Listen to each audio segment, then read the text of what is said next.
So let's prove that to ourselves now. Let's just make the simulation. It's going to be really simple, this sim, compared to all our previous lessons. All the work really for this was generating these pieces in the first place in a way that makes sense. So here we go. The last one of these things, more or less, that we're doing out here. And I'll make a .NET. We'll just do it right here. You know, you could always make a .NET out in the object land or not. It doesn't really matter. We'll call it the sim. And let's just read that stuff in. I mean, it's ready to go. So we come in here. We make a packed RBD. We make a rigid body solver. We make gravity. We don't need a ground plane this time. It's not going to bounce off the ground or anything. They'll only be colliding really against each other. So something like that. We'll just say, we'll point to that proxies animated null I just made, proxies anim. There it is. And technically that should be enough to see it move. Let's see if it does it. And of course it does. So there you go. It's going super fast because nothing's being simulated. It's just updating all of the pieces to the prim intrinsic packed-full transform out on the original pieces. So it's just matching what we just did with the translate node or the transform node. So I'm just going to cancel that. We don't need to finish that. Cool. So the main thing we really need to do is make a SOP solver and have the simulation actually respect the frame start. The frame start attribute that we spent so much time making. So we'll just jump in here. Here are the pieces. We just need to make a wrangler and say, if you are a piece that can activate, remember that attribute, can activate. If you can activate,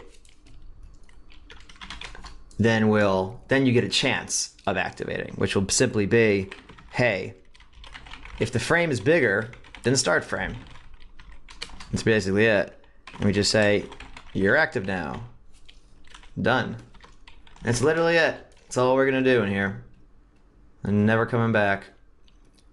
So here we are out here again. Now it's gonna take longer to run, but we'll see. We'll see that it looks even remotely correct. Now of course we haven't done the glue or anything yet, but let's just, as a proof of, because we haven't run a sim the whole time, so for all we know nothing's gonna work. I have a feeling it will work, but let's just prove that to ourselves now. All right, and it's all done. Let's take a look.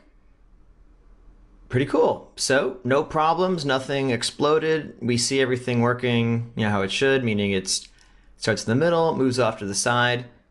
We don't have our glue constraints on yet, so we might as well go do that now. Pretty easy to do, of course. Again, if you remember previous lessons, just drop down a constraint network, put it wherever. I'm just gonna put it here.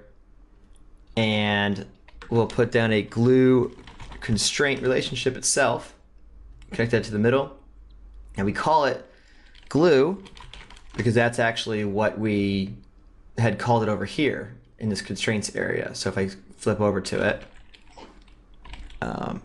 computers come back to life, there we go.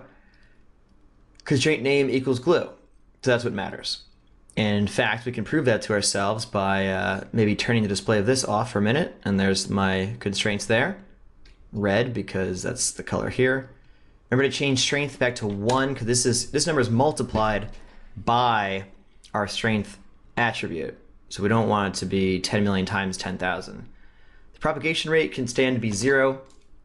We don't want to propagate breaks. We want this stuff to stay largely intact until it gets told to break. In fact, let's do that now as well. We basically need to do another SOP solver, but this time this SOP solver is connected to the constraint network and the third output here, or rather input for SOP solver things. The constraints come in and the relationship geometry input. And we're going to do a similar thing with a primitive wrangler this time, as we just did in that other SOP solver. We'll call this one break constraints. And we'll just say, hey, if the frame is greater then the break frame, which is what we called it for the constraints. If the frame is greater than the break frame, then we can just add it to this group that Bullet recognizes called broken, which again we've talked about in previous lessons. But suffice to say, if that primitive, if the line that represents that constraint gets added to this group, it's considered broken by the solver. I'll just put a output down here for that. Cool. And just want to double check. It is called break frame. Cool. And I do actually see break frame numbers coming in. I do. Cool. So that should work. And this is complaining about something. No, just the normal needs to be refreshed thing. Save that. Now let's see what that looks like. Actually, maybe even one more thing before we get started. This hasn't been an issue in this lesson probably, but I did want to mention it as there's a fun little gotcha. And that is, if the mass, so the mass is being determined right now by this. We have under physical here, compute the center of mass, compute mass.